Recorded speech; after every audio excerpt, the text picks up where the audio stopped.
Assalomu alaykum aziz tinglovchilar. Sizlar bilan bugungi mavzuyimiz present simple tense. Hozirgi oddiy zamon. Ekranda ko'rib turganingizdek, sizlar bilan hozirgi oddiy zamon haqida tushunchalar beraman.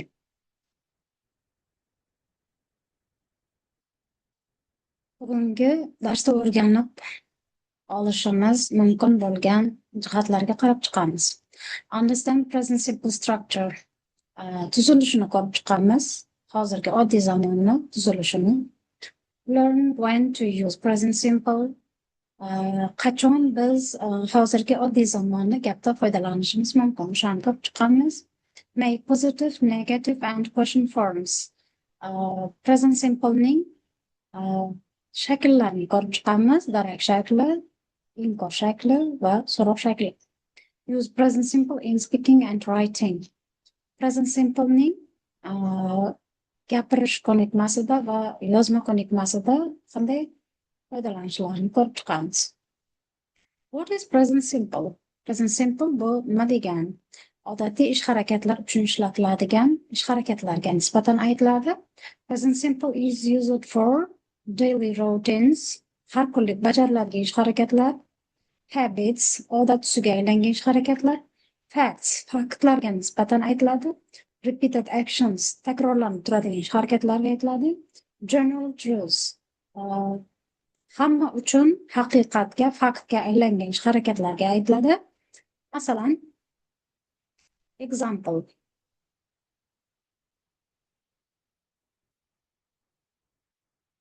I study English every day. Men ingliz tilini har kuni o'rganaman. The sun rises in the east. Quyosh sharqdan chiqadi.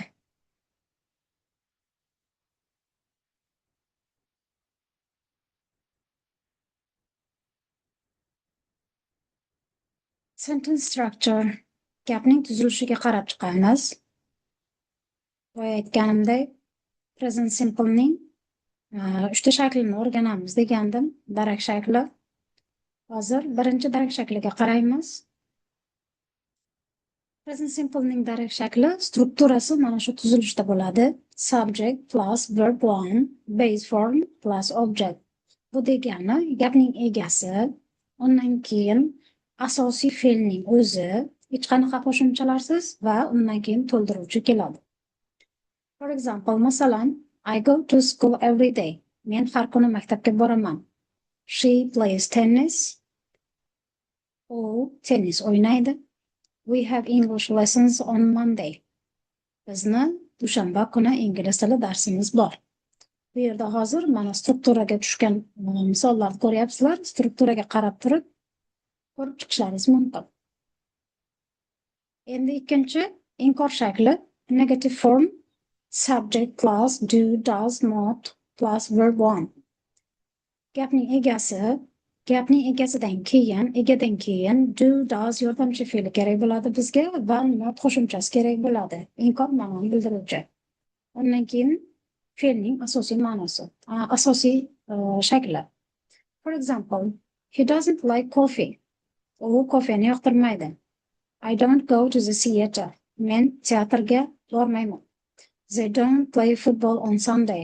Ular yakshanba kuni futbol o'ynashmaydi.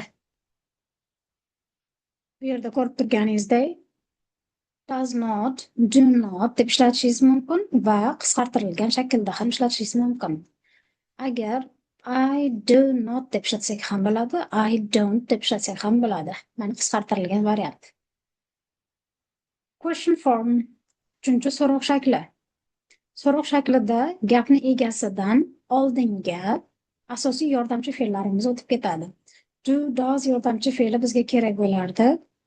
Do, does yordamchi fe'li gapni egasidan oldinga o'tadi. Undan keyin gapni egasi va gapni egasidan keyin verb 1 asosiy fe'l ishlatiladi. For example, do they live in Tashkent? Ular Toshkentda yashashadimi? Do you go to the library?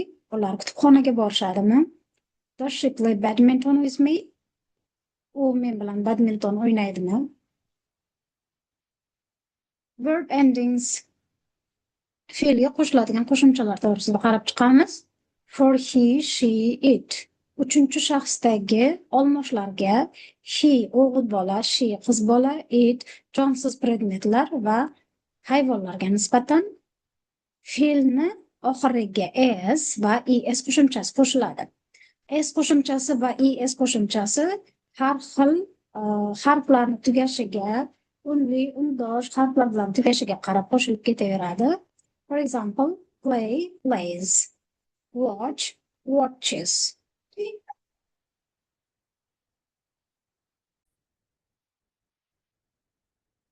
Play, playdan keyin s qo'shimcha qo'shiladi. Undosh harf bilan tugallangan va s qo'shimcha qo'shish orqali uchinchi shaxsni fe'li yasaladi. Watch, watches. Bu yerda watch, ch ikkita undosh harf bilan tugallanyapti. Shuning uchun es qo'shimchasi qo'shiladi. Study, studies. Study deganimizda y harfi bilan tugallanyapti. Y harfi bilan tugallansa, y harfi I harfiga o'zgarib ketadi va es qo'shimchasi qo'shiladi. Endi bu yerda biz eslab qolishimiz kerak bo'lgani faqat uchinchi shaxsga nisbatangina es qo'shimchalar qo'shiladi. Boshqa egalarga nisbatan, shaxslarga nisbatan hech qanaqa qo'shimcha qo'shilmaydi. I, you, we, they olmoshlariga asosiy fe'lning o'zi ishlatilaveradi. I go, we play, they watch degani kabi.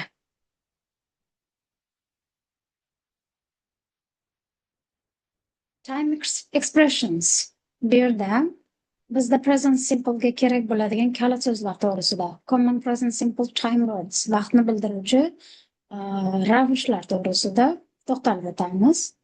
Bizda mana shu berilgan ravishlar kelsa, demakki biz bilamizki present simple gapi ekanligini tushunib olamiz.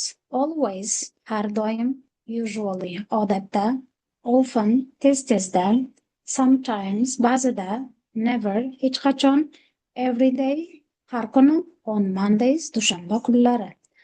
Mana shu so'zlarimiz present simple'ning hozirgi oddiy zamonning kalit so'zlari hisoblanadi. Positive sentences darak shakliga bir nechta misollar ko'rib chiqamiz. Examples: I wake up at 7 a.m. in the morning. Men ertalab soat 7 da uyg'onaman. She studies at university. U universitetda o'qiydi. They play football every weekend. Ular har hafta oxirida futbol o'ynashadi.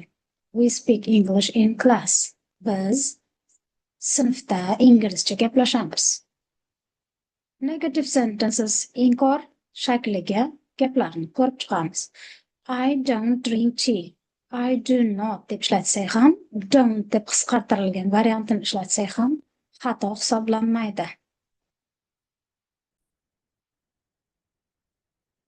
He doesn't work on Sundays. He does not work deb aytsak ham bo'ladi. He doesn't work deb aytsam ham bo'ladi. U yakshanba kunlari ishlamaydi. They do not watch TV every day. They don't watch every day deb aytsak ham bo'ladi. U har kuni televizor ko'rmaydi. She doesn't play tennis very well. U tennisni yaxshi o'ynamaydi deb misol keltirsak bo'ladi. Question formga: Do you like music? Sen musiqani yoqtirasanmi? Does she study medicine? Sen meditsinaga o'qiysanmi? Tibbiyotda o'qiysanmi? Do they speak Russian? Ular rus tilida gaplasha oladimi? Endi savol bergandan keyin tabiiyki javobini ham bilib olishimiz kerak. Short answers. Qisqa javob qaytarishni o'rganishimiz kerak. Qisqa javob qaytargan paytimizda yes I do yoki bo'lmasam no she doesn't deb javob qaytarishimiz kerak bo'ladi. Faqat yes ning o'zini, faqat no ning o'zini ayta olmaymiz. Yes dan keyin virgul qo'ygan holatda subject va verb qo'yib ketishimiz kerak bo'ladi. Verb emas, yordamchi fe'lni. I do yoki bo'lmasam I don't shaklida. Ko'pincha xato qilib qo'yishimiz bo'lgan so'zlar: he play football. He uchinchi shaxsda turibdi, shuning uchun play uchinchi shaxsdagi shaxslarga, olmoshlarga fe'lda ses qo'shimchasini olish kerak edi. Boya aytib o'tgandik. He plays football. Playga s qo'shimchasi qo'shiladi. Does she likes coffee?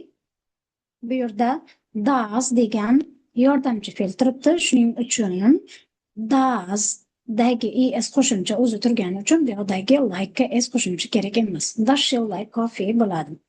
Fe'limiz, asosiy fe'limiz o'zini asosiy formasida keladi. I'm go to school. Bu yerda am to be qo'shimchasi bizga present simple da kerak emas. I go to school. Go ning asosiy fe'lning o'zi keladi. Endi mashqlar ko'rib chiqamiz. Present simple ga oid complete the sentences. Gaplarni to'liqtirib chiqamiz. Bu yerda 4 ta gap berilgan. Bitta qo'yib ketamiz. She study English. Study'ni bu yerga ochib qo'yishimiz kerak bo'ladi. Uchinchi shaxsga nisbatan qanaqa qo'shimcha qo'shish kerak edi? She studies English. U ingliz tilini o'rganadi. U ingliz tilini o'qiydi deb aytsak ham bo'ladi. Studies. Ikkinchisi, they play basketball at school. Play'ni bu yerga to'g'ri shaklda qo'yishimiz kerak bo'ladi. They play. Hech qanaqa qo'shimcha olmaydi, asosiy fe'lning o'zi keladi. He watch TV every morning. U har kuni kechqurun televizor tomosha qiladi. Watchni bu yerga joylashtirishimiz kerak.